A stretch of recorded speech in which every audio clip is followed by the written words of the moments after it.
Because I see like Lily Make up and shit. Keith and Kevin giving you ideas all the time, and then Lily writes it down for a future show. So that's what I thought you were going to do. Just like make it on, put it on your list for like down the road. No. Nope.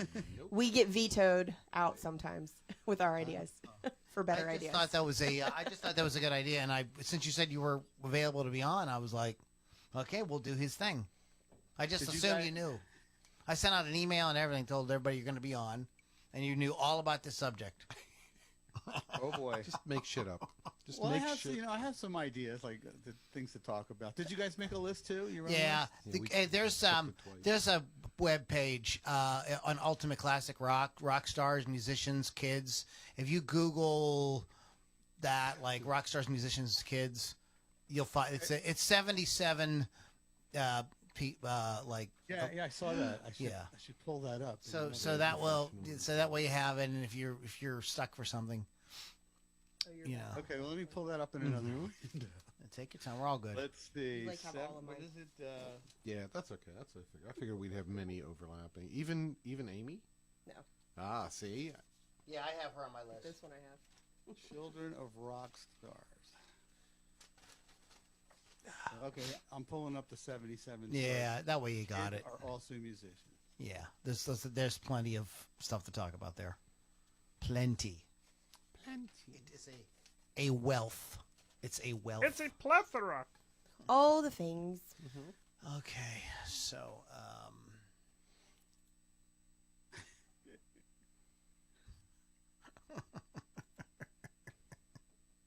Did you guys have a good holiday today? Did you barbecue or do anything special? Or just kind of. I went to my mom or my sister's house. That's about all. Kevin worked, and I went to the worked. hospital to try to see my dad, but I couldn't get in. Wow. I did, however, get to see Great White and Autograph on Saturday, so that was fun. Oh, that's very cool. Great White used to come into a lot of. No, I'm sorry, no, not Great White. I'm thinking of White Snake. Great The guy White from Snake. White Snake. Great was White coming to Snake. Jerry's Deli when I was a bartender there. Great White Snake. I met Randy Rand from Autograph. That was pretty cool. I caught him when he was leaving the bathroom. I'm like, can I get a picture with you? I have a friend. My friend Greg actually literally ran into Dave Grohl in a bathroom Nice. at this little hot dog place. Dave, can in I LA. shake your And he said, my wife's your biggest fan. And Dave Grohl went over to the table with him and said hi to his wife. There you go. He's the greatest guy, I swear. The only guy I ever met in a bathroom that was kind of famous was Crackhead Bob. That's exactly what he talked I about. do. Oh, boy. Dude, I didn't do He's like, rock and roll "Ah, We're dirty. gonna get sued by the Stern Show. That's all right. They don't listen. You can do evil Crackhead Bob. They don't. How would I even do that? Just make like racist comments. That's what. Yeah, evil, but nobody would understand. That's what what he it- would. Well, that'd be great. Yeah. That's what evil David Letterman used to do. Then Chinese. They died the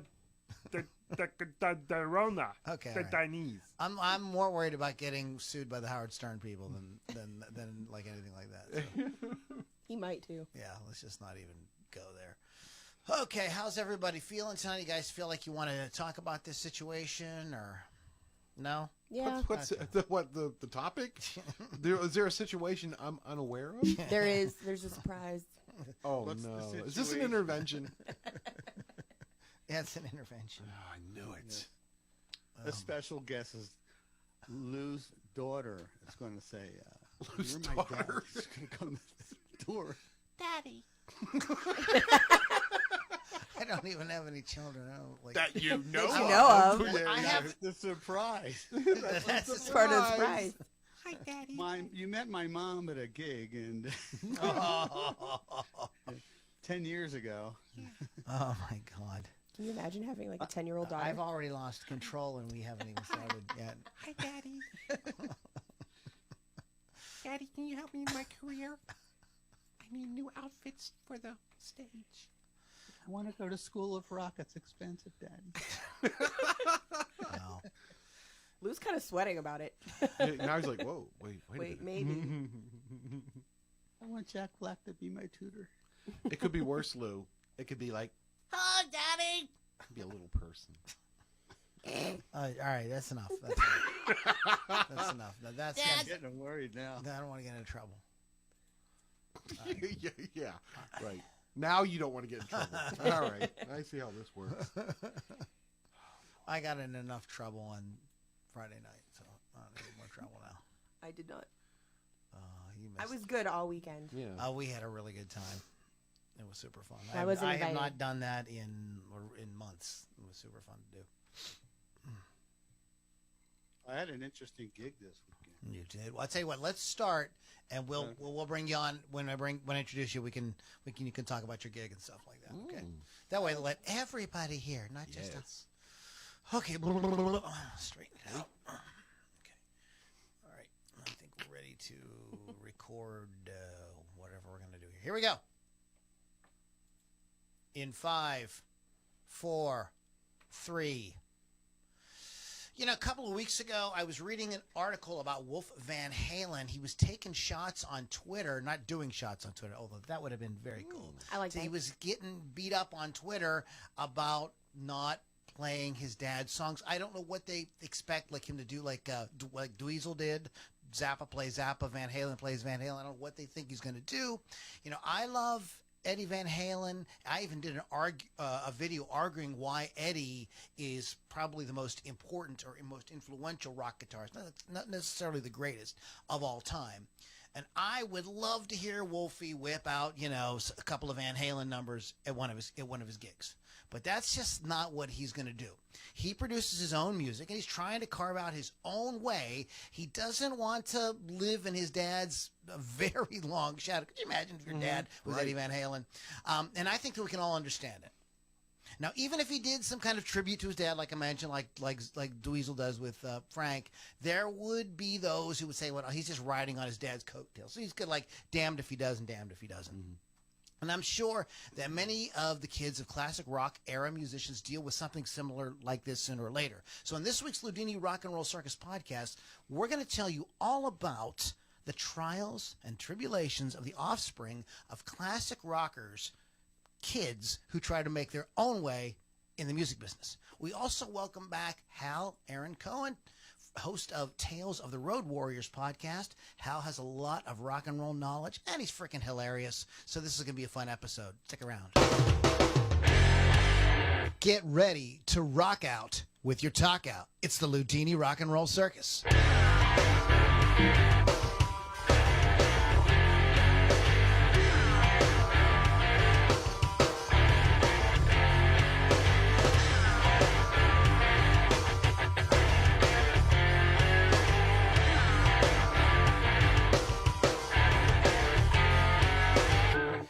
Everybody, moms and dads, boys and girls, children of all ages, welcome back to the Loudini Rock and Roll Circus. My name is Lou Lombardi, a.k.a. Loudini, and I am the ringmaster of this madness that we do once a week.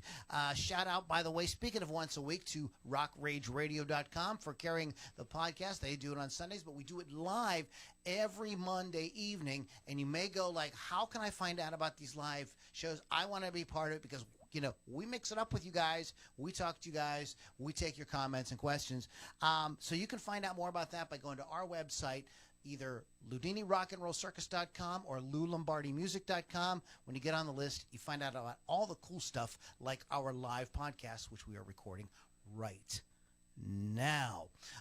We'd like to shout out to our sponsor, Wolf's Customs. You want to go to wolfscustoms.online. Now, why in the world would you want to do that? Because we know that a lot of our audience plays music. They play guitars, they play drums, they sing in bands, etc.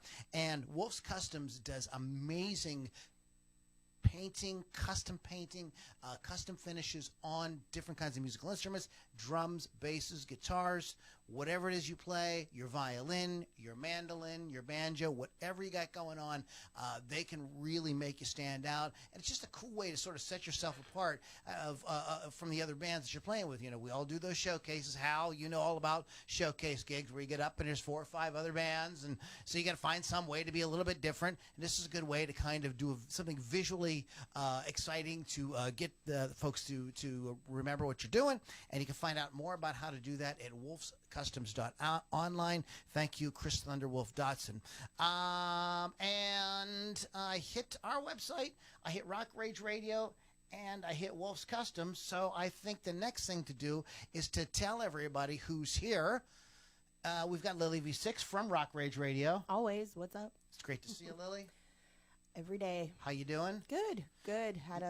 Went to the Resurrection Island Tattoo Convention over the weekend and saw Great White and Autograph and the Monster Dolls. Check them out sometime. They're really fun. And you didn't drink any alcohol. I did not drink one drop of alcohol all weekend, which is kind of amazing for me. But I had to work. I didn't want to slur when I was doing interviews, so nothing. I had water. Water all weekend. Wow. This is the first time I'm drinking in a week. What did you drink all weekend, Pittsburgh, Kevin? Oh, well, Lou, you were there. So you probably could answer Everything. for me. I don't remember. We had fun. We went out to Paradise Island with our good buddy Eric Anthony, and we hadn't gotten together in a long time, so it was super fun. And we have Hal. Hello. Hal, what's going on, Hal? What's new? Tell everybody here about what it is that you do too. Well, I still play rock and roll. I just did a gig at an old age home on Saturday. And you know, when you do a gig for like rest homes, it could go either way. Sometimes they want like old Frank Sinatra stuff, like the Rat Pack, and there's certain groups I can't play to because I don't know any of the songs that they grew up with. So it's always hit and miss. Because I don't really know much of the old Frank Sinatra and Dean Martin stuff. Although I love that stuff, I don't personally know how to play it. So I get there, and as soon as I walk in the gate, this old guy in a wheelchair, he's like, "Wild thing, you make my heart." I'm like, okay, this is going to go well today. That's great. So he gets to that part where he goes, "Wild thing, I think I love you," and I yelled across the yard, "And I want to know for sure." And there's a bunch of them outside having a smoke because they're only allowed 2 cigarettes during their break. No, it was a fun gig. It actually went really well. That's awesome. Risky. Cool. And tell us about Tales of the Road Warriors. Tales of the Road Warriors is, pretty much just what it sounds. A road warrior is anybody who jumps in their car and drives to a gig. Some are really great gigs, some are really shitty gigs, but always good stories come along with a gig. And you know what they say, what happens on the road stays on the road. Or does it? So that's where I come in. I try to like extract some of those little tidbits that haven't been talked about in years. I just listened to one of your podcasts. It's very professional. Whenever I ask you on, I'm always like kind of nervous because like our house podcast is so like pro. There's no coughing or anything like that. It's all like, man, it's like I felt like I was listening to like a Ken Burns kind of presentation. It's really tight. And is it Phil Levitt? Is that his name? Yeah, Phil Levitt. Yeah. That was very cool. I'm wearing their hoodie right now, the 7-Horse hoodie. Yeah, Seven Horse is a cool band. If you guys want to check them out, it's Phil Levitt from Dada. Who's the other guy? It's a 2-piece, right? Dada, yeah. Joey. Now I'm embarrassed. It's I'm sorry, dude. Phil Levitt, Mike Hurley was the Dada's guitarist, and Joey Callio. Okay. And he was on bass, but now he's playing guitar with 7-Horse, and they have a new bass player. Okay. So they're working as a 3-piece now? Because he said they were doing... they added a keyboard, too. Oh, cool. They have a very sort of minimalist, bluesy rock thing going. It's like very hard-edged. It's very cool. Very, very good stuff. Very good stuff. So, but anyways, Hal does that, and you can... and how can people find it? What, like iTunes, Spotify? Is that what It's you want people to do? It's anywhere you find a podcast, you'll find Tales of the Road Warriors, and there's talesoftheroadwarriors.com. My latest interview was actually with, I've been on hiatus, so the last one was like November. And it was with Michael Winslow. Michael Winslow is that the black comic actor who does the sound effects and all the police academies. That's He cool. was just on America's Got Talent, as a matter of fact. He's done very well. That's Yeah, cool. because he did... I know So that I he... talked to Michael. We used to work together. Oh, really? Now, what is he doing now? Just, you don't have to tell us the whole He's podcast. doing stand-up. Yeah. And if you go to YouTube, He's got. He did a thing on YouTube on a talk show. He did a Led Zeppelin song. He did like all the parts. It's pretty fascinating. That's very cool. That's cool. All right, guys, and that is Tales of the Road Warriors, and you can find it where all great podcasts are found. Yeah. Anyway, I say a lot and long pauses, but I edit. I do a lot of heavy editing. So if it Ironically, sounds we actually good, add it's them in. because I cheat. It's very precious. Sounds very, very good. There's no mic popping. I was like, oh man, this guy has his shit together. You know, He's super jelly of you. That's what he's saying. total jolly man. I'm going jelly on your ass now, man.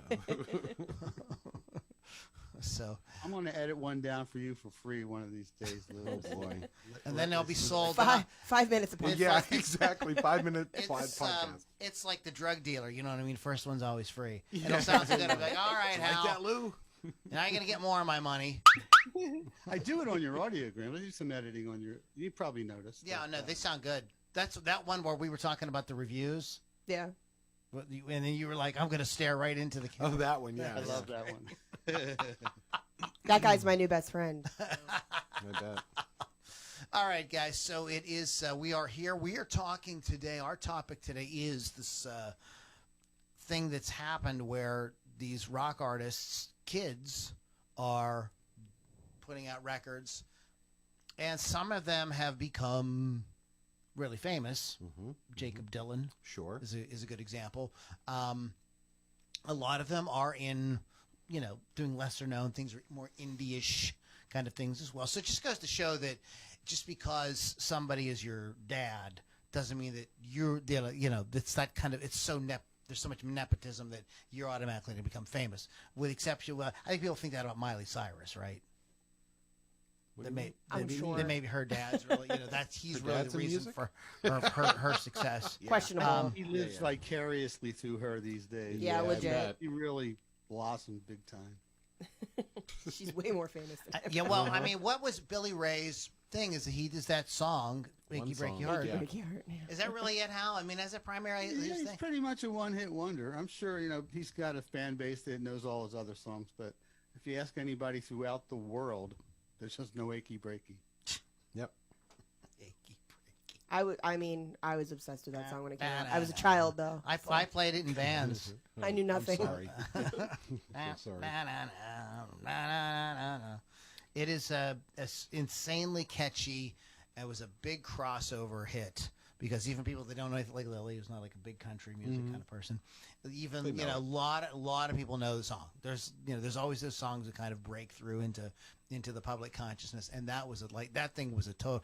And then the video, right, Hal, where he would where he would do the thing and then he would rip the braid out of his hair or whatever in his hair. And he had the mullet to end all. Oh, it was mullets. epic. And the girls would go nuts. The ultimate dad joke.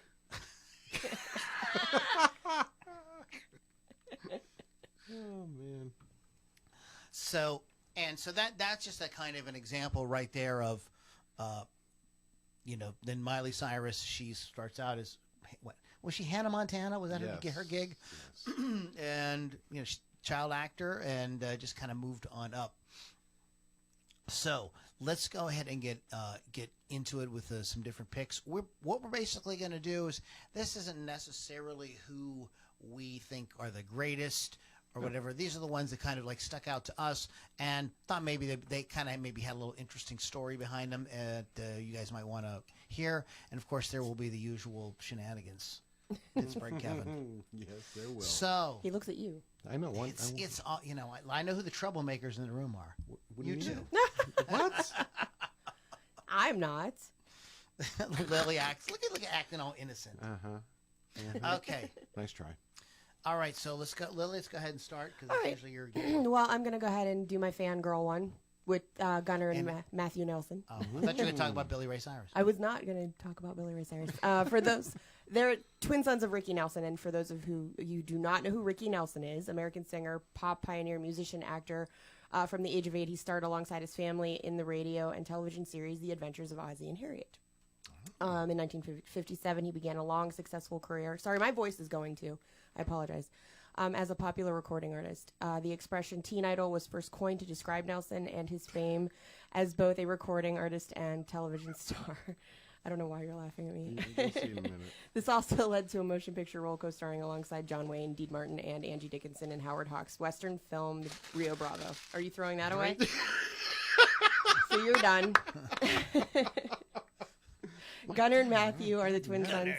I have a huge crush on Gunnar. I know they're twins. But they're twins. He's the hotter one. I promise you. What? They're identical, aren't No. they? Shut No? up. One's hotter. They're the twin sons. They've been writing songs since age 6. They formed the band Nelson in 1986. The band achieved success during the early 90s with the debut album After the Rain. That included Can't Live Without Your Love and Affection. I can't live without your love and affection. Thanks, Lou. After Great this, song. It was Yeah. super. It was Yep. super. A big chorus, you know. I still love it. Great harmonies. After the success of their first album, the band claims to have been faced with conflicts with their record label, lack of support from the media, and the shift in music because at that time what was coming out? Grunge. So kind of screwed them over. Then they split with Geffen Records in 1995. But they did continue to produce and release albums independently under their own label, Stone Canyon Records. And they were the first unsigned band to perform on Saturday Night Live following the death of their father.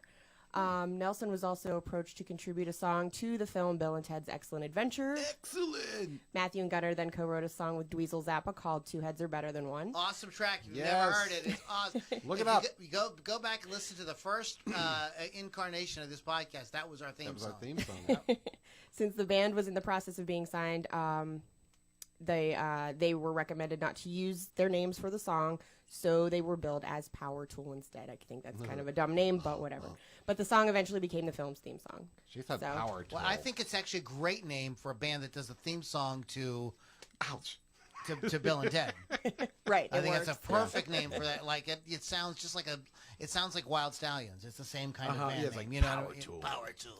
And my fun little story with that group is when I went to see them at Jurgles, like, what was it, 2.5 years ago? There was a free meet and greet afterwards, and I'm like, okay, I'll get my CD signed, whatever. And then I'm thinking, like, as I'm getting closer in the line, I'm like, oh my God, I'm going to meet the Nelson twins.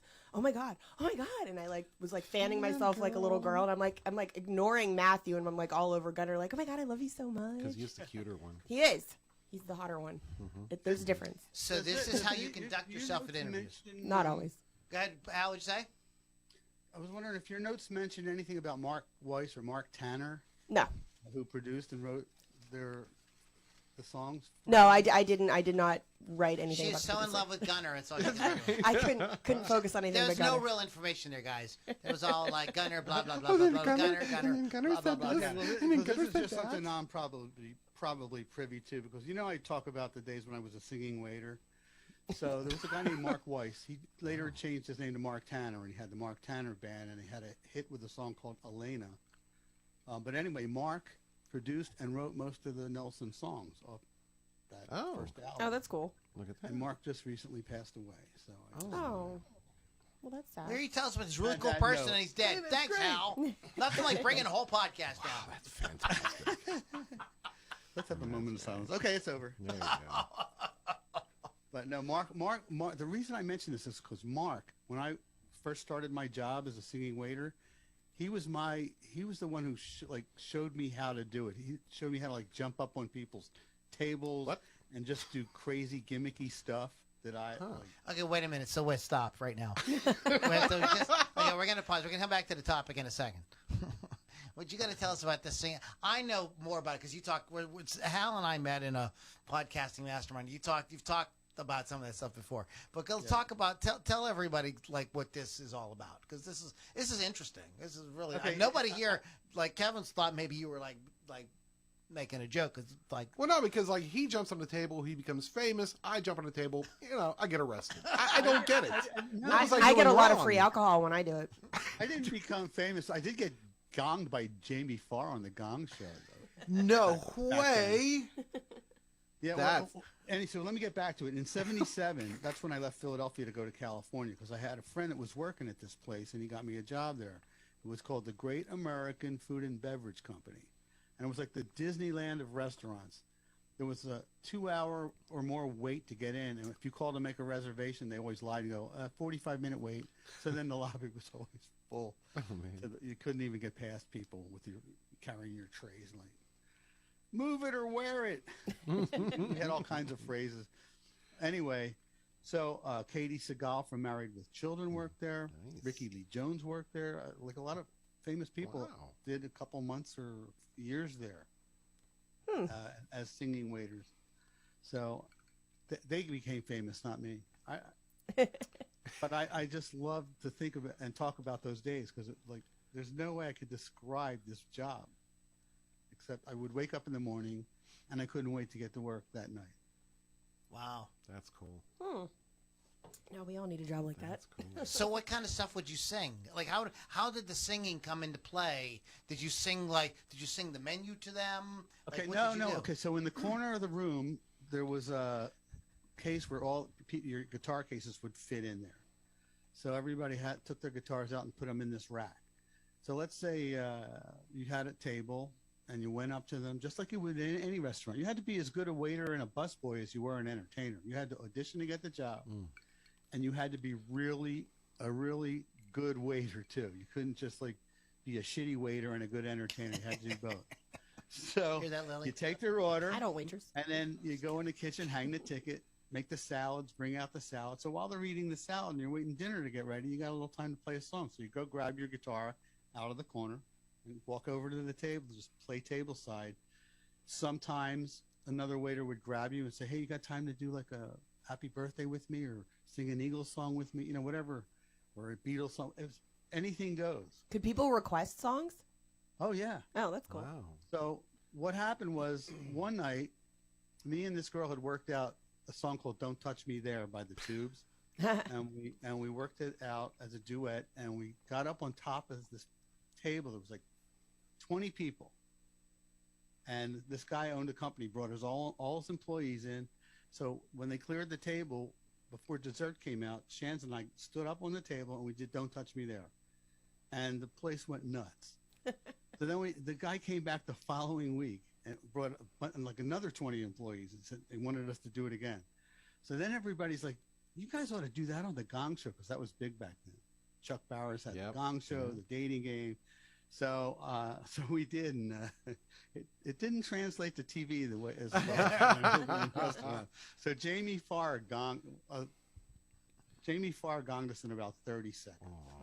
And Shans, I knew we were going to get gonged, but Shans really thought we were going to win. And all these years, she still talks about it. So check this out. You know that website Cameo? Yeah. Mm-hmm. Okay, I found Jamie Farr is on Cameo, Oh. and Shans's birthday is October 30th, and I paid Jamie Farr $125 That is to apologize for gonging her. Oh my God. fantastic. That's great. Great. So he goes, hey Shans, this is Jamie Farr. Because I'm sorry I don't remember what you did on the Gong Show, but I don't really remember what I had for dinner last night either at my age. He goes, I'll tell you what, I want us to still be friends, so I'm giving you a 10. And he holds up a 10. Oh man, that's fantastic. She hasn't seen this Exactly. yet, so you're hearing this for the first time. Oh, Nobody that's knows really that. cool, That's dude. very cool. Wow, that's cool. Oh, that's Very freaking cool. See, and Hal is not only he's a great podcaster, and he's an awesome dude. Mm-hmm. That's Well, really wow, cool. man, I feel like we need to kind of maybe step it up here. Then, Well, I don't even Yeah, but have I just Jamie hogged Farr's a phone lot number. of your shows. So I'll get it to you. Thank you. sorry. Okay, what do you got, Kevin? All right, so I'm going to go. Oh, I have one more thing. The Nelson family are actually in the Guinness Book of World Records. Yes, I did not read that part. Go Yeah, ahead. yeah. Longest hair? You No, actually. No, Oh. because they're listed in the Guinness Book of World Records as the only family to reach #1 record status in 3 successive generations. So you got Ozzy, you got Ricky, and then you've got the really The cute hottie one hots. and Matthew. So I thought that was kind of cool. I'm like, well, there you go then. All right. Neato mosquito. Oh my. Okay, awesome. Now, okay, let me tell you a little story behind this podcast, because this was Hal's idea. I don't really And I give a said, shit. Hal, when can you come by? He said, I can be there Monday. So we're doing his idea. He's like, he messaged me. He said, what's the topic today? I said, what's the topic you picked? Nice. And he's like, he has no idea. But so we're putting him on the spot. But he's got a lot of music knowledge. So anything you want, Hal.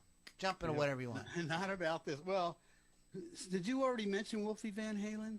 We use that as a kind of a beginning there, but if you want to get into some details about it, I just talked about the crap he was getting on Twitter about a week or so ago. Yeah, that's what I wanted to add to that because Sure. I follow him on Twitter, so I saw a lot of this happening in real time, and I just want to say that, like, Wolfie does his own thing, and he's incredible. And I first heard his own stuff on an interview with Howard Stern about a month ago or so, maybe 2 months ago, maybe even more, but recently. And he's great. And Valerie Bertinelli, his mom's, I follow her on Twitter as well. And Wolfie and Valerie, always keep us all up to date on his stuff. Did you hear any of his material? Oh yeah, Yeah. He's got a, He's what? great. There's one he's got a really good video. He plays all the characters in the video. Yes, very and it's good. really, and like after it's over, they're all like, "Oh my god, that was terrible." Yeah. Can we fix that? Yeah. We can fix that in post. Yeah. But, yeah, good. I when I was in working as a bartender at Jerry's Deli, I got there early to work. There's a little coffee house called Lulu's Beehive right up the street from Jerry's, and I stopped in to get a cappuccino, and Eddie was in front of me in line with this little kid who was like 3 years old at the time, maybe two, little Wolfie on his shoulder, big grin on his face, and I didn't say anything. I was like, I didn't want to bother him, but I actually kind of met Wolfie once. I kind of waved the guy behind him in line, waving. Yeah, you could ask him. Hey, do you remember that Do you time? remember that time I met you? I don't think he remember that, but I just want to say, Wolfie, how's that guy behind you in line at Lulu's Beehive when And you I were knew two? then. When you were two. I knew then you were going to be good. He had an indirect effect on his father's career from the very beginning of his life. The instrumental 316 refers to his birthday, not to John 3:16 from the Bible. Of course. Well, I think there was some people that were confused for a minute. For a 13-year period ending in 2004, Eddie Van Halen collaborated with Peavey on a line of guitars, the Wolfgang series, named after his son. And in 2008, his father named a custom guitar after him, the Fender EVH Wolfgang. Wolfgang started his musical career as a drummer. He often watched his father rehearse and at times would try to play his Uncle Alex's drum set, whereupon the latter would give him a few lessons. Wolfgang started playing drums at the age of 9, mostly self-taught with only a few lessons from his uncle, and got his first drum set from his father as a present for his 10th birthday. Sometime later, he moved on to guitar and bass. He can also play keyboards and figure things out by ear. Wolfgang later began actively participating in Van Halen, the band. He also made guest appearances during some of the dates of the Van Halen 04 tour, appearing during his father's extended guitar solo spot, playing 316 with him. Late in 06, in an interview with Guitar World, Eddie Van Halen confirmed that his son would replace Michael Anthony as Van Halen's bassist. Wolfgang first toured with Van Halen in the new capacity in 07. In August of 2010, Van Halen announced they would record a new album, but with Wolfgang playing bass in early 08. Van Halen appeared on the cover of the April issue of Guitar World with his father in the magazine's first father-son issue. He recorded his only solo album with Van Halen, A Different Kind of Truth. His only studio album with Van Halen, A Different Kind of Truth. The album was released in February 7th, 2012. He has worked with Alter Bridge. Alter Bridge's Mark Tremonti announced Van Halen would be filling in for Brian Marshall as a bassist for the first tour. This was back in 2012. And of course, he has his own band, Mammoth, Wolfgang Van Halen, WVH.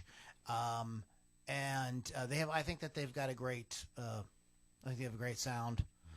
Kind of a mix of modern hard rock with classic hard rock, kind of like a marriage of those two things. Well, it's funny you said he worked with Alter Bridge, and the first time I saw, and like Hal said, when he did the Howard Stern show, he did the song for his father, but then he did another song, and when I listened to that, I'm like, that really sounds a lot like Alter Bridge, which is really funny, seeing that he had worked with him. I don't know. Look at when he was born. He was born in 19. He's 30 years old. So at that age, you're still going to be, really wearing your influences on your sleeve. Yeah, Yeah. yeah. So, It'll be interesting to see what he does in the future. It's interesting. I don't think anybody has this on the list, and I'm just mentioning this as an aside, as a kind of honorable mention. Ted Nugent's son is a rapper. I did know that. Oh. I did know that. So That's a far cry from what his dad. That's was. not. Yeah, so they're not like you know. So not all of them like just kind of follow like kind of in their father's footsteps. But he's doing his own thing, and no, I. Do you ever see? You guys ever? Anybody here ever see Dweezil play, or Zappa play Zappa? No. Did you ever see No, it? no. Did you ever see it, Hal? No, I almost went, but I missed the opportunity. No. It's very good. You should go see it. But it is a kind of like the question goes to the back of your mind. Well, I mean, Dweezil's a monster guitar player. Mm-hmm. There's got to be another way to. I mean, like, is he doing any? Can't you do some of your own stuff too? It's like so. Again, you're damned if you do and damned if you don't. Right. When you're coming out of that situation, But people love it. Like that isn't the first thing in your mind because you're like, oh my God, you're playing Frank Zappa music and they're really really good. It's not like they're like doing a shitty Frank Zappa thing. It's like freaking amazing. But then that question, maybe just because I'm a musician, I'm going like, doesn't he have any kind of like, but maybe he's doing more of his own stuff. I apologize, I'm not as well versed on his career. But I've he's never not seen him play. I've seen Zappa, the Mothers I've mentioned several times. I've seen the Zappa kids eat, but I never saw them play. when I was tending bar at Jerry's Deli in Studio City, they used to come in there all the time, and Dweezil used to come in there with Brooke Shields. They used to hang out together. I don't know if they were dating or just friends, but and then one day I was waiting in line outside of a Mexican restaurant called Casa Vega, and the whole family was outside there waiting for a table with me. It's weird when you go to these places and famous people all over L.A. All I'm thinking is that Brooke Shields friend-zoned Dweezil Zappa. I bet. Friend zone Dweezil Zappa. Yep. Exactly. Yep. Yeah, probably. They're probably. She did that with Leif Garrett too. So. Poor Leif. Did you ever have Leif Garrett on your show? No. Lily interviewed him. I've interviewed him. That was not good. Why? He did that book recently, where it says he's clean and he doesn't do drugs anymore. He was on something on that interview because he had to take another call while we were live during the interview. He actually hung up on me and I had to call back. And then he said, I'm smoking pot right now. I'm like, okay, let's keep talking. So he talked about nonsense for like an hour. I had Cowboy Mock Bell on. He was in the Joe Perry project. He was like their third lead singer on their third album. They had a different lead singer for each album before he went back with Aerosmith. Mm-hmm. And Mark, his name's Mark, but goes by Mock Bell. He's a nice guy. He had actually, I thought it was a very good interview. He wrote a book, and that's why he got in touch with me. He wanted to, promote his book. But he turned out to actually be a great guest. Yeah, well, Leif is not. So if Leif calls me, I'm just going to say, I'm sorry. No. Oh, you should totally do it, man. It's like you fuck with him. You should have Lily on with you. Right, he won't remember. Right. I'll make that so if we ever get Oh, dude, all the more reason, man. We'll The mess more with crazy, him. the We'll more mess with crazy, Leif. man. The better. You're a I Leaf only want to blower. interview guys like that. Yeah. I'll have Hal edit it all together with one of those audiograms you do. Yeah. Oh, dude, we could have a. Oh man. I mean, I still That'd have be the interview. hilarious. I can send it and you can listen to the ridiculousness that is that interview. Sure, yeah, get me the audio from that. I'll work with it. My favorite. Well, I don't know, man. I interviewed Diana Ross's daughter. That was a really great interview. That was like kind of really touching, and so was Sam Cooke's daughter. They were both really good. But one of the funnest guy was absolutely Leslie West. He was freaking hilarious. He'd sold me everything he would tell Howard Stern. I mean, he was just completely he would open. just very open, whatever. He said whatever he wanted, and oh man, he told. Who were the two daughters though? Diana Ross and who else? And Sam Cooke's Cooke. daughter. And Sam Cooke's daughter. Okay, so now are they still in show business? Are they on your list? Because that's like rock and roll 2.0. Yeah, they were. They're not on my list, but I thank you for. I forgot and said it, and then Hal reminded me that these people were actually. So they would be good. Yeah. They would be good because you guys can go back to the Loudini archives and check out those interviews. Very interesting. Very interesting stuff. And the Cook, she had a lot to say about her father's death. There's a lot of controversy surrounding it. Really interesting.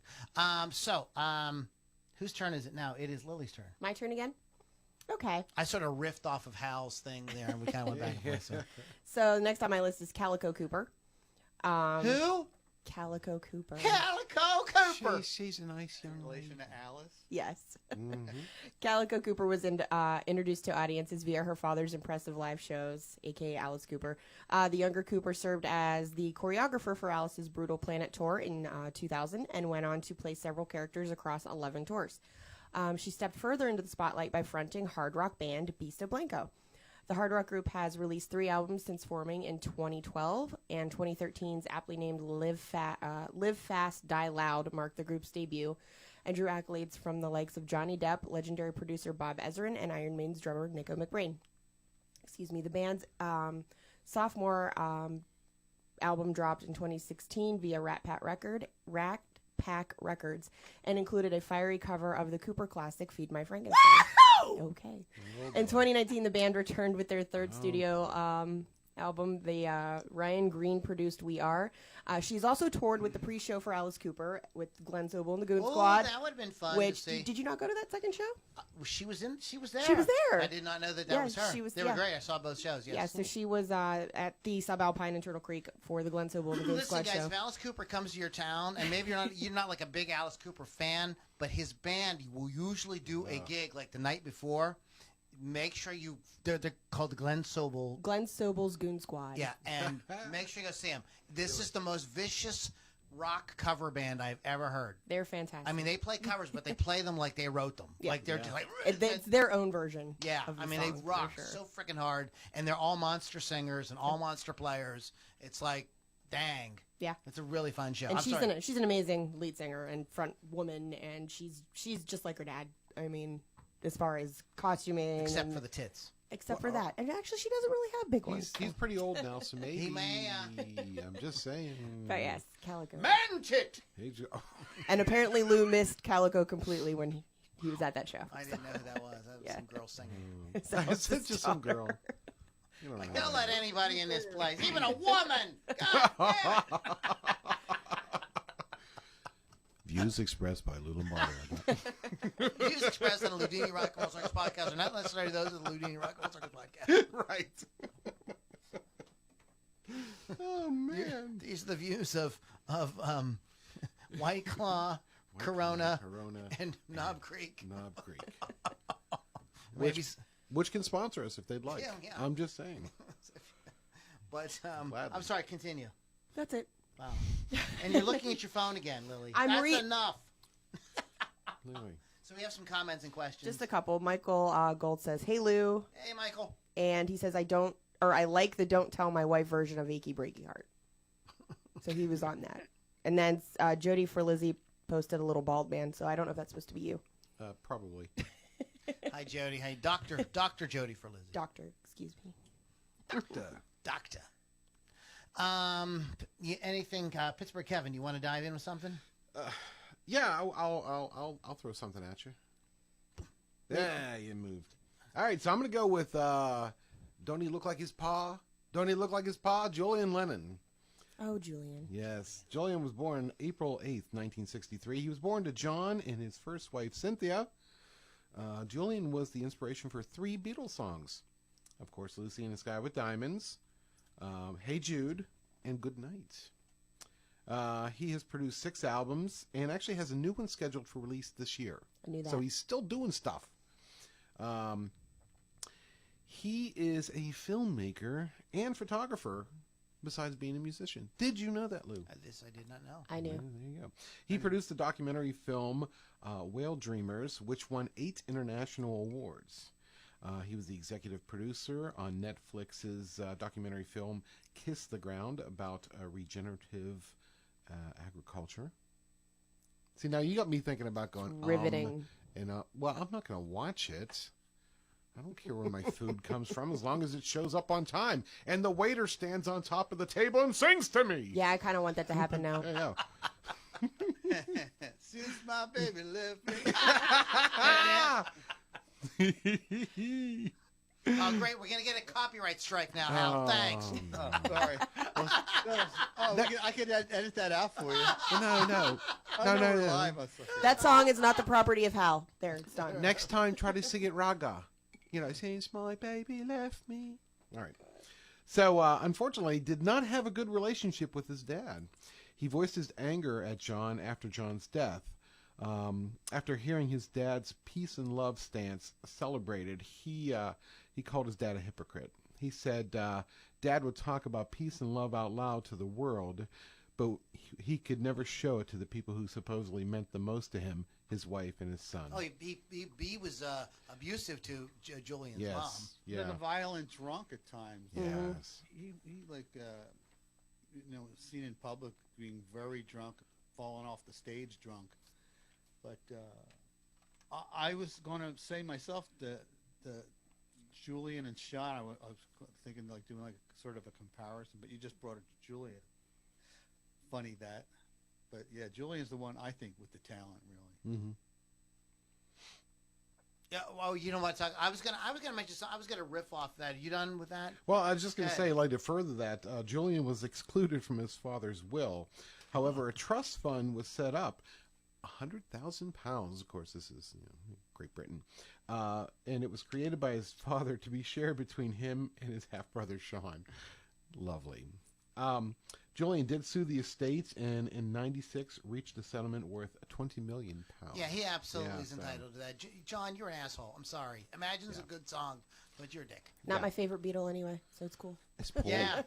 Who is your favorite Beatle? George.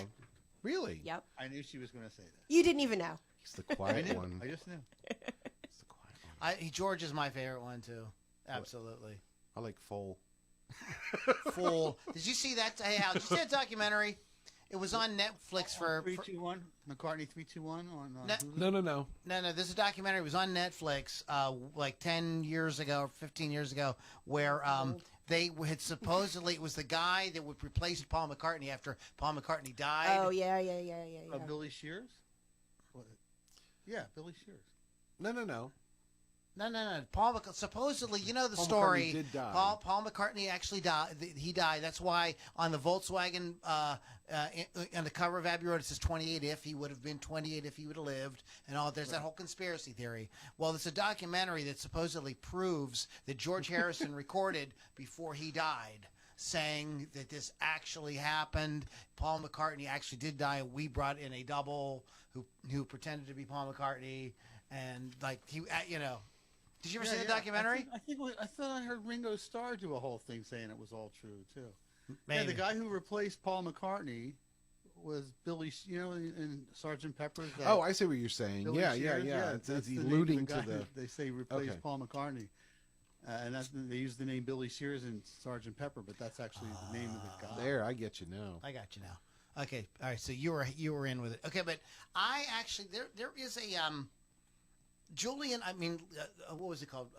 Gavat. What was the song called? The Velat, album. not Gavat. Velat was Velat, the song. was it Velat? Yeah, it was the Well, song. it was the album, and the song was "Too Late for Goodbye." Too Late for Goodbye. Well, no. The Velat was the ballad. Oh, okay. Yeah, it was the ballad. It was like really kind of with this, and I thought that was really cool. And I thought Too Late for Goodbyes were good songs. Yes. And I liked the fact that he was in Hail Hail Rock and Roll. Yes, You and remember that's why I said, don't he look like his pa? Yeah, you're right. You're Yeah, right. You're yeah. right. That's right. And but I think a lot of people don't know that Sean plays music too.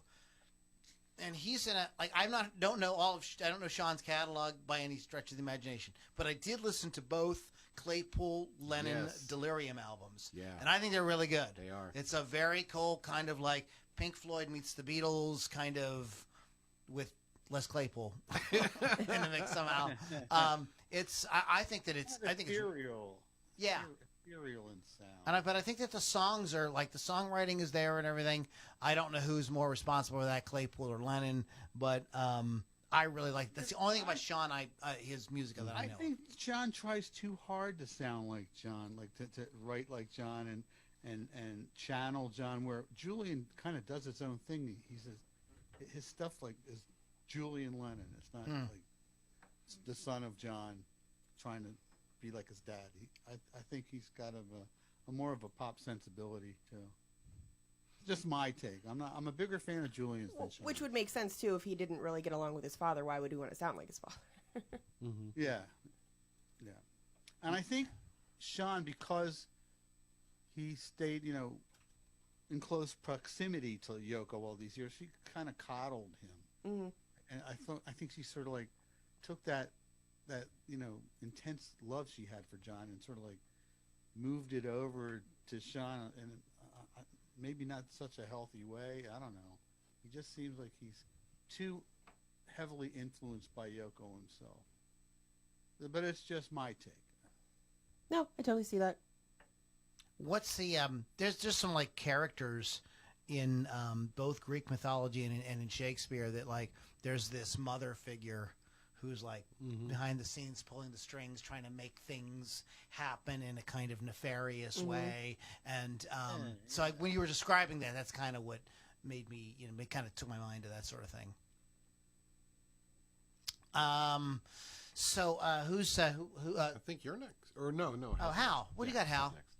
Okay, I got. Okay, so we talked about. Okay, Violet Grohl, Foo Fighters. Dave Grohl's right. daughter, Violet. Mm-hmm. And I just got kind of turned on to this recently because Dave Grohl was either, I think it was Howard Stern. He was talking about his gigs lately, and Violet's becoming a big star. She's like the lead singer of the Foo Fighters now. She's sort of like just started out when he was a little kid, bringing her up on stage till today. She's actually a part of the band. And there's going to be like 600 people in that band before it's over. Right. He keeps adding people. All his buddies. This is the kind of guy it's like he has like this band like in his neighborhood, and his buddies come over and say, "Oh, why don't you be in a band too?" So he just keeps anybody. Oh, sure, my kids are going to do it. Like it's going to be like the Partridge fucking Family. the whole neighborhood in his band. Who'd you go to school with, Violet? Do you got any schoolmates that might want to be in the band? Sure, Dad. Sure. But seriously, she is very good. But now tonight, before I actually came onto the show, I was on YouTube and I watched Violet doing "Nausea" by X, and then I went and pulled up X's verse. Exene Sabinka singing it. So I watched them back to back, and although Violet does a great job, and the Foo Fighters do, they're exemplary. But when you watch that old footage of X, that raw power and the mosh pit of X live, it's got a different feel to it. It's not quite as pasteurized as the Foo Fighters doing it today. Well, that's because X was doing like those guys were drunk on all kind of heroin, like coke, like they went on stage freaking loaded, man. No. They better be intense for all the drugs they were on. The song's called "Nausea." How else are you going to be to pull that off the way it's supposed to be? I agree. Unless, like all those things. There's I'm sure, Hal, you're familiar with the decline of Western civilization, right? Yeah. As a matter of fact, that clip I was watching was from that movie. Yeah. Yeah. I actually think that, like, I was rewatching that recently, and and I thought I liked X, and then I saw that, I'm like, man, I get what they're doing, but like, they were just playing so, like, it was so non-tonal that I was like a little like, it's not as cool as I remembered. It's off-putting. Yeah, I was watching with somebody who's not familiar with that like scene at all, and she was like, "These guys are terrible." The worst music I ever heard. I wonder if Lee Ving from Fear has any kids. They'd probably turn out. That'd be pretty interesting. rad. Well, look at you were talking about Dave Grohl. Look at what's his name, Pat Smear, who was in with the Germs, and they're in that movie. Yes. Oh yeah. Yeah, and like he's a little different now. Just a little. He's like grown up. But he's still real mellow. Like in that, like he was like, it looks kind of spaced out in that movie. Yeah. It's weird to see him. Like he looks like a kid. Yeah. He probably was. He's probably 16, 17 years old. Yeah. But that's cool. Was not aware that his daughter. his progeny. Oh, yeah. look at you. I was thinking of that word. Big I'm trying to words. say like a big word. Yeah, because that we was have a good one. Like we have a professional podcaster in Yeah, the house. yeah. Like I have to get my shit together. Yeah. He knows how you talk, Lou. That's right. He listens to Actually, everybody. see, The jig is up. I like your show because you're so just loose and just off the. This I is like the real. way I love your show, We're raw. and you don't sound unprofessional at all to me. You might say a lot, but see, I think that's part of you. I wouldn't take every out if I was editing your show. I'd leave some. You got to leave some of them in because that's you, Lou. Like, I love that. That's exactly that. I would start every show like, Put a little shock collar on you. I'll shock you every time you do it. That'll break you the habit. That would be an. Wow. Oh my God. We are partying. That might just work. this hour away. So we are kind of running a little bit down on. Kevin's already got plans to buy you that collar. So we're going to get off the whole shock collar thing Oh. and get back to talking about music. Real quick, check out wolfscustoms.online, wolfscustoms.online. Check them out for custom work done on your musical instrument. rockrageradio.com is the website for hearing great guitar-driven rock 24/7. And they do carry the Loudini Rock and Roll Circus and a bunch of other great shows like Hot Licks with Lily V6. Also, LoudiniRockandRollCircus.com and LouLombardiMusic.com. Check those sites out for a lot of cool stuff, giveaways, things like that, and to get on the list to know when and how you can join us live. Lily V6, you want to hit us with one more? Sure. And I don't know if I pronounced this last name right or not because I never knew how to pronounce it, but Pearl Aday, adopted stepdaughter of Meatloaf.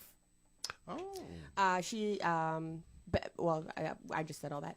She's the member of his touring band Neverland Express for 9 years, starting in the mid-1990s. She's appeared on numerous albums and in various tours and television performances with her stepfather, both as a backing singer and in duets. She's also been a backing singer She for... does not sing Paradise by the Dashboard Light with him. Please tell me that she does not do that. No. Thank God. She's the backing singer. She was a backing singer for Motley Crue on the Maximum Rock tour.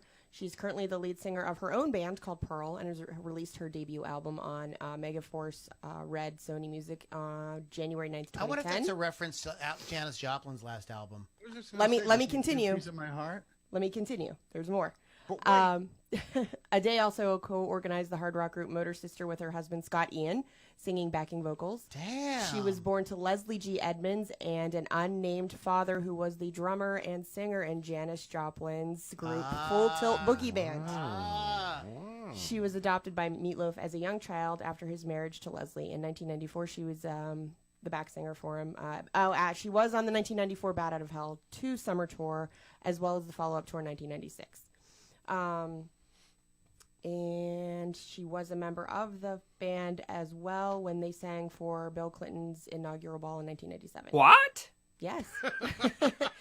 And she became a full-fledged member of Neverland Express, Meatloaf's touring band from 1998 to 2003. And in 2003, she sang on Meatloaf's album Couldn't Have Said It Better on the duet Man of Steel. So, very sweet stuff. He adopted her, and they became famous together. Nice. That's beautiful. It's beautiful. Beautiful. So it's Very funny nice. that you did mention Janis Joplin because, yeah. Boom. There it is. Comes Boom around. goes the dynamite. What So comes I around said there's goes more. around.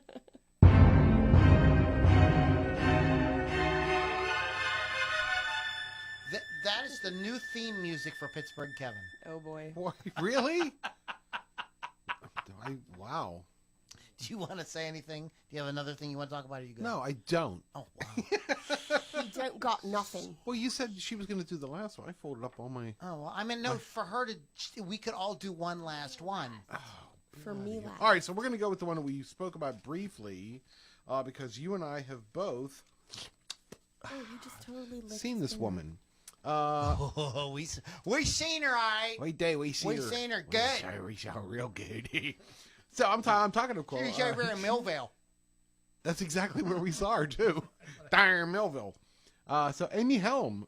Amy Helm, of course, the daughter of Levon Helm, the drummer for some band. I don't know. Duck And, band. He was in the Duck band. Her mother is the singer Libby Titus. Not tight ass, Titus. Lou, calm down now. Oh, no, you didn't. Yes, I did. Amy was born December 3rd, 1970. She's performed in Levon Helm's Midnight Ramble Band and Ola Bell. She's also a solo artist, as Lou and I know. We have seen her. Her debut solo album is Didn't It Rain, which was released July of 2015. Her second album is This Too Shall Light, which was September of 2018. Lacey Slough, she's perfect for our rock and roll daughter. Born in Woodstock, New York. Nice. She's worked with a lot of people. She's done background vocals for Steely Dan. How about that? Mercury Rev. Do you know Mercury Rev? Sounds familiar. Yeah, it does. I just didn't know. Rich Robinson. Okay. And Roseanne Cash, of course. Nice. And of course, Speaking of a offspring of a sure, yeah, sure, Roseanne, yeah. sure. Yeah. So I just because we saw her, I thought I'd bring her up. Did you ever see Amy Helm? No. Good. I have seen Levon, though. Oh wow. I saw the band. Cool. Oh, gee, Oh, dang. Wow. Dang. Like before or after the last waltz? Oh, that's a good question. I think shortly before the last waltz. Yeah. I didn't know the last waltz was in the making at the time. Boy, what a that What's I that? love that movie. I could watch that. Oh, okay. There's that always cracks me up because Martin Scorsese makes this sweeping documentary and it's beautifully shot and they get all their friends and Goodbye, great artists everybody. and we're done and then then they go out and just keep going. Yeah. Robbie Robertson was I don't think ever involved again. But anyways, I digress real quick. Do you how many people here know the song? You know the song I'm talking about? That song. I don't know that one. Nope. You don't know that song? Can you hum a few more bars? I can name that in one snap. Oh my god! You guys, I'm very disappointed because I would have thought that all of you guys hum a few more bars. would know this song. I just thought that you would know it, but it is, of course, Uptown Funk. Oh, of course. Oh, all right. And Mark Ronson is the stepson of Mick Jones from Foreigner. Oh. I don't really have anything else to say about it other than that. He's a producer and a guitar player and Lou. Fancy pants. That's wild, wacky stuff. Yes, absolutely. So we're kind of running slow. Anything you want to add, Hal? Well, I got the one last. Go ahead, do it. Do it. Do it. Because we have to include these. Kofi Baker, Malcolm Bruce, and Will Johns, nephew of Eric Clapton, are in a tribute to Cream that are touring the country currently. Oh, wow. And I have not seen them yet, but I understand that the show is a powerhouse of Cream songs. Hopefully it's better than the Cream reunion. Kofi Baker's Ginger Baker's son. Is he playing drums? Like, could he is. Will Johns be the drummer, and then Kofi's the bass player? That would be funny. Malcolm's, playing. No, the guitar. Kofi is a drummer because he's on that 77 thing from Ultimate Classic Rock. He's on there, yeah. Right, right. Anybody here seen the tour? No. It's gone. No, I didn't even know about it. No.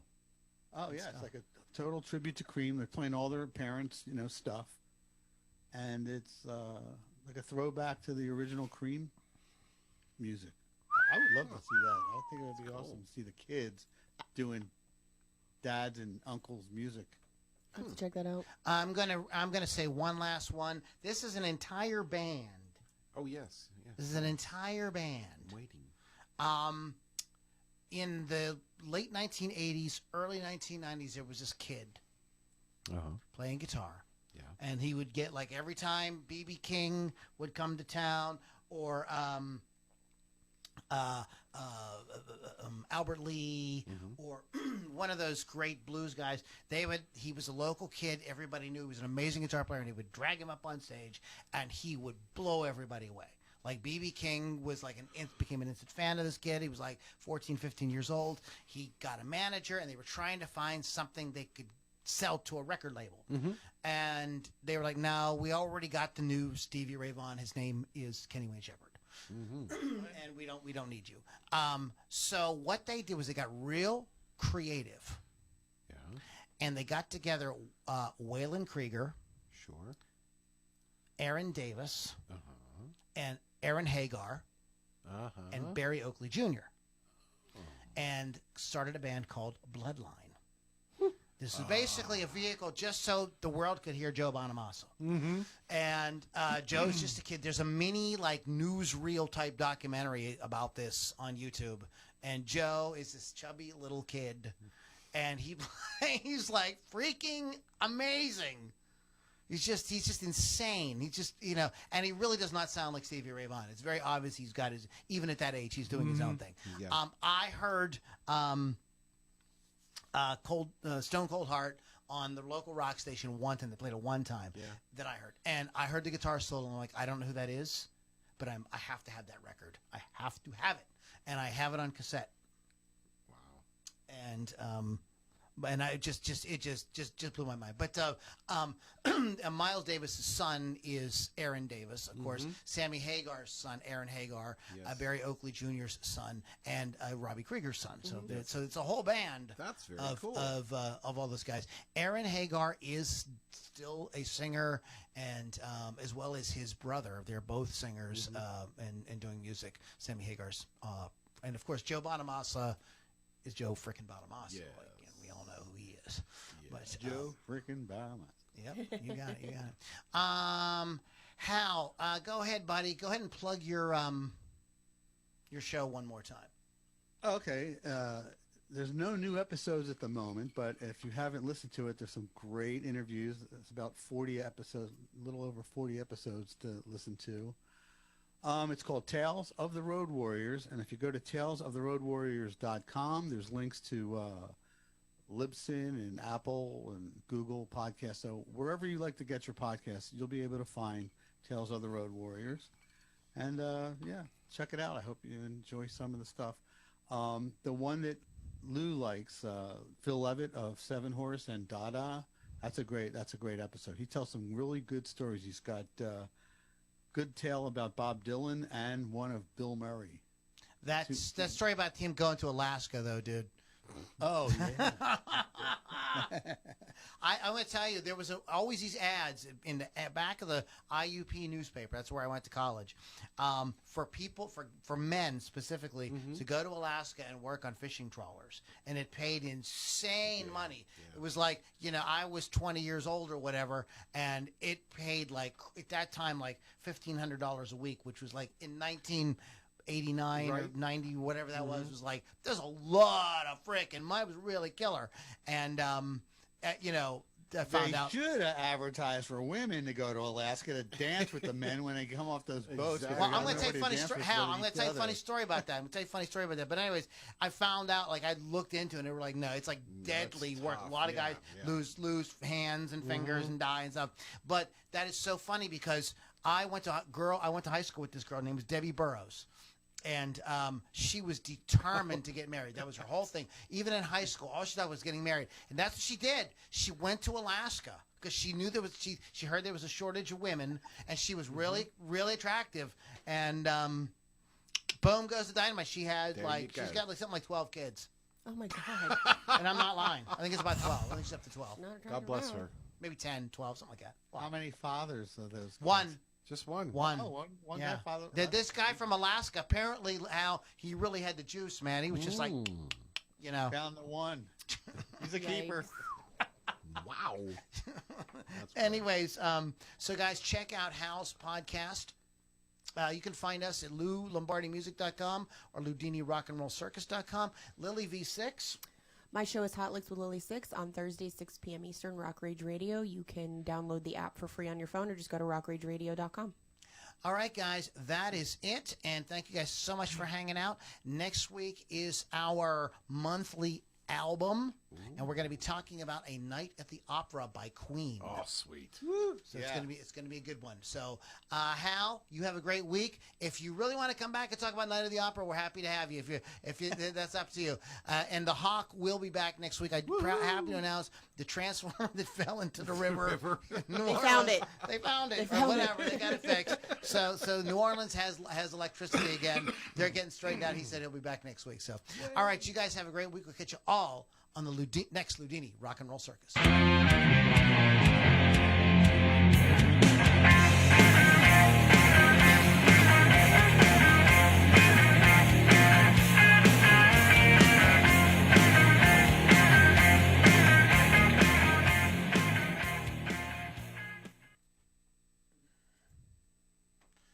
All right, Hal. All right. Thank you, buddy. We really appreciate it, man. Yeah, I had a good time. Yeah. I wasn't sure if I'd make it, all the way through, but That's pretty much every week with us. Yeah. So We don't know. we don't know. That's part of but the the next excitement. time I make a suggestion, I'm going to make sure I have plenty of material, so I actually have more than I need. Shite. All right, my man. Well, I appreciate all you do too. So we're gonna get rolling. Yeah, you I have think a there's one great more corner. great night. Okay. I'll All right, take it. happy end of Labor Day weekend. We're gonna celebrate. All right, Take do care, that. bud. I'll see you later, man. Cheers. Bye bye.